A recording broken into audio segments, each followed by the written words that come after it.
பாண்டியஸ்டர் today episode Raji அவங்களுடைய அப்பா கிட்ட நாங்கள் கிட்ட ஒரு முக்கியமான விஷயம் பேசணும்ப்பா அப்படின்னு சொல்லிட்டு ரொம்ப எமோஷ்னலாக ஃபீல் பண்ணிட்டு இருக்காங்க. அப்போ எல்லா விஷயங்களையும் சொல்கிறாங்க. அப்பா இங்கே பாருங்கப்பா, நீங்கள் உங்கள் தங்கச்சியோடைய குடும்பம் தான் ஏமாத்திடுச்சுன்னு சொல்லிட்டு அந்த குடும்பத்தை ரொம்பவே தப்பாக நினச்சிட்டு இருக்கீங்க. ஆனால் நீங்கள் நினைக்கிற மாதிரி அந்த குடும்பம் எந்த ஒரு தப்பும் பண்ணலப்பா. அவங்க ரொம்ப நல்லவங்க. ஆனால் நீங்கள் தான்ப்பா அவங்கள நினச்சி இந்த அளவுக்கு கஷ்டப்பட்டுட்டு இருக்கீங்க அப்படின்ட்டு ரொம்பவே ஃபீல் பண்ணிட்டு இருக்காங்க. அதை கேட்டதுமே ரொம்ப எமோஷ்னல் ஆகுறாங்க. என்ன சொல்லிட்டு இருக்கா, ஆமாப்பா இதுதான் உண்மையும் கூடன்றாங்க. நீங்கள் இனிமேல் அந்த குடும்பத்து மேலே வைராகி வச்சுட்டு தயவு செஞ்சு அந்த குடும்பத்தில் இந்த மாதிரி எல்லாம் பண்ணிட்டு இருக்காதீங்கப்பா. ரொம்ப ரொம்ப நல்ல குடும்பம்ப்பா அது அப்படின்ட்டு அந்த குடும்பத்தை பற்றி ரொம்பவே பெருமையாக பேசிட்டு இருக்காங்க. எல்லாம் பேசி நம்ம தப்பாக புரிஞ்சுக்கிட்டோன்ட்டு அந்த இடத்துல முத்துவேலை லைட்டாக ஃபீல் ஆகுறாங்க. இவங்க பேசிட்டுக்கிட்டு எல்லாமே சக்திவேல் அங்கே ஒட்டு கேட்டுக்கிட்டு இருக்காங்க. ஒட்டு கேட்டுட்டு இவ என்ன அண்ணங்கிட்ட பேசிட்டு இருக்கா, அண்ணனுடைய மனசை மாத்திராலோ அப்படின்வாங்க. அப்பா நீங்கள் நினைக்கிற மாதிரி நீங்கள் நினைக்கலாம்ப்பா, போன கொஞ்ச நாள்லேயே அவங்க வீட்டுக்கு சப்போர்ட் பண்ணுறான்ட்டு.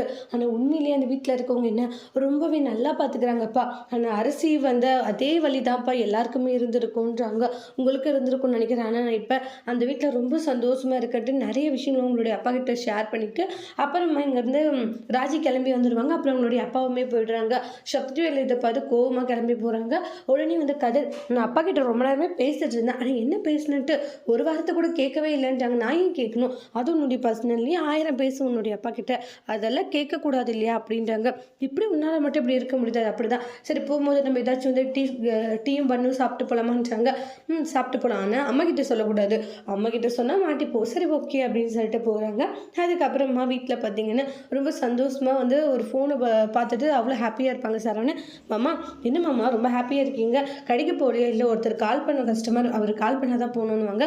அப்புறம் ஃபோனில் ஒரு ஃபோட்டோக்கு முத்தம் கொடுக்குறாங்க. யாருக்கு முத்தம் கொடுக்குறீங்க அப்படின்னு மயில் பிடுங்குறாங்க அந்த ஃபோனு. ஓ குழந்தை ஃபோட்டோவா, நான் கூட என்னமோ நினச்சேன் குழந்தை ஃபோட்டோ தான்றாங்க. அதுக்கப்புறமா மயில், என்னோடய வயிறு இன்னும் பெருசாகவே இல்லை, நான் கூட அம்மாவை கேட்டேன், இன்னொரு 4-5 மாதத்துக்கு தான் வயிறு பெருசாகுன்ற மாதிரி அம்மா சொன்னாங்க மாமான்றாங்க. அப்படியா, நல்லா நடக்கணும் மயில். ஆமாம்மா வெயிட் கூட போடுவாங்கன்னு சொன்னாங்க கன்சீவாக இருக்கும்போது. வெயிட் போட்டால் கூட நீ நல்லா வாக்கிங் பண்ணணும் சரியா? சரி ஓகே, நிறையவே அவங்க ஷேர் பண்ணிக்கிறாங்க இந்த விஷயத்த. அதுக்கப்புறமா சரி கஸ்டமர் கால் பண்ணிக்கிறாங்க மயில், நான் போயிட்டு வரேன்றாங்க. சரி மயில், உனக்கு ஏதாச்சும் வேணுமா மாமா, உனக்கு ஏதாச்சும் வேணுமா மாமா, நீங்கள் விருப்பப்பட்டு வாங்கிட்டு வந்தால் எனக்கு சந்தோஷம்.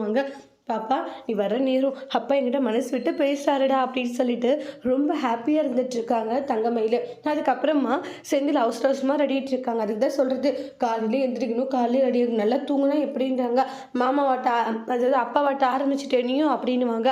அதுக்கப்புறம் பர்ஃப்யூம் இல்லையா, ஆமாம் நீ 3 டைமும் அந்த அளவுக்கு அடித்தா காலியாகாது இருக்குமா, உனது இருந்தால் கூட இருக்குது நிறைய அடிக்காது லைட்டாக அடிக்குவாங்க. ஆனால் பார்த்து செந்தில் பயங்கரமாக அடிச்சுப்பாங்க. ஏன்டா இப்படி பண்ணிட்டு இருக்க, ஏய் பர்ஃப்யூம் எல்லாம் நிறைய அடித்தாதான் கொஞ்சம் நல்லா இருக்கும் வாசனையா அப்படின்ற மாதிரி சொல்கிறாங்க. சரி நடு போகலாம் அப்படின்னு சொல்லிட்டு ஹாலுக்கு வராங்க. அண்ணன் பர்ஃப்யூம் சூப்பராக இருக்குண்ணே அப்படின்றாங்க. அது எனது அப்படின்ற மாதிரி மீன சொல்லிட்டு இருக்காங்க. பாண்டியன், கோமதி ஏதோ வாடை அடிக்கிற மாதிரி இல்லை, வாடியா அப்பா, அண்ணன் பர்ஃப்யூம் தாம்ப வச்சுட்ருக்கு, அதுதான் ரொம்ப நல்லா இருக்கிற மாதிரிலாம் இருக்குன்னுவாங்க. அந்த கன்றாவி இது மாமா, அது எனது ஒன்று இருந்தால் கூட பரவாயில்லம்மா, நீ அடிச்சுட்டு போகிறது அந்த அளவுக்கு இருக்காதுல்ல, இவன் எப்படி அடிச்சுட்டு இருக்கான், நானும் பல முறை சொன்னேன் கேட்காம அதிகமாக அடிச்சுக்கிட்டான், எனக்கு இது பிடிச்சிருக்கு அடிச்சிருக்கேன் அப்படின்ற மாதிரி செந்தில் சொல்லுவாங்க. என்னவோ கன்றாவி அப்படின்ற மாதிரி பாண்டி வாயிலே கொண்டு கட்டிட்டு போவாங்க. அதுக்கப்புறமா கதிர்கிட்ட டே அடுத்து என்னடா பண்ணலான்னு இருக்க, லோனுக்கு என்ன ஆச்சு நானே பார்த்துக்கிறேன்ற மாதிரி சொல்லுவாங்க. உடனே எல்லாம் நீயே பார்த்துக்கணும், அப்போ நாங்கள் எதுக்குடான்றாங்க. என்னங்க இப்படி திட்டுறீங்க, டே கதிரை உனக்கும் அப்பா அம்மா எல்லாம் நிறைய பாசண்டா, நைட்டு ஒன்று நினச்சி ரொம்ப ஃபீல் பண்ணார், நானும் அப்படியெல்லாம் இல்லைன்னு சொல்லிட்டு போயிடுவாங்க. கதிரை உண்மையிலேயே உன் அப்பா ஒன்று நினச்சி ரொம்ப ஃபீல் பண்ணி பேசினாரு அப்படின்ட்டு எல்லா விஷயத்தையுமே சொல்லிட்டு இருக்காங்க. கதிர் அதெல்லாம் கேட்டு சந்தோஷப்படுறாங்க. என்னம்மா சொல்கிற, ஆமாடா நம்ம பையனை அப்படி நினச்சிட்டோமேட்டு ஒவ்வொரு நிமிஷமும் அப்பா கவலைப்பட்டு உன்னை பெருமை பேசினாராடா அப்படின்ட்டு எல்லா விஷயத்தையும் சொல்லி ரொம்ப ஹாப்பியாக இருக்காங்க. ராஜா இருந்துட்டு அத்தை மாமா சொல்கிற மாதிரி கேளு கதிரனுவாங்க.